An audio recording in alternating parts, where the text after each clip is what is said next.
ఎక్కడికైనా సరే సైతాను రాకూడదంటే ఏం చేయాలి? 3 చెప్పా.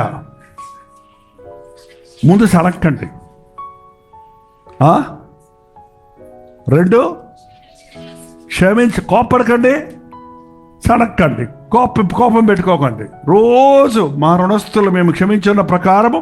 ఎందుకు చెప్పాడు? అంత ముఖ్యమైన పాయింట్ అది ప్రభు నేర్పిన ప్రార్థనలో. 3వది, సాతాను సంబంధమైన వాటిని మీ ఇంటిలోనికి రానివ్వకండి. అవి వస్తువులు కానివ్వండి, బొమ్మలు కానివ్వండి, చెడ్డ పాప సంబంధమైనవి కానివ్వండి. ఎందుకు మీ ఇంట్లో చీట్ల బ్యాక్ ఉన్నాయంటే ఆడతాం మానేసామండి. మరి మానేస్తా ఎందుకు? ఇంకా జూదం సంబంధమైనవి, గవ్వలు, లక్కి చూసుకుంటారు కొంతమంది దేనికి వెళ్ళినా సరే.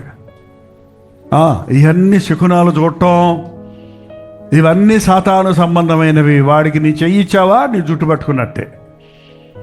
వాడికి అక్కర్లా, నీ సంగతి అడిగేం చెప్పక్కర్లా. వాడి సలహాలు నీకు అవసరమే. నీ మీద దృష్టి ఉంచి నీకు ఆలోచన చెప్తానన్న ప్రభువు మనకున్నాడు. చాలు.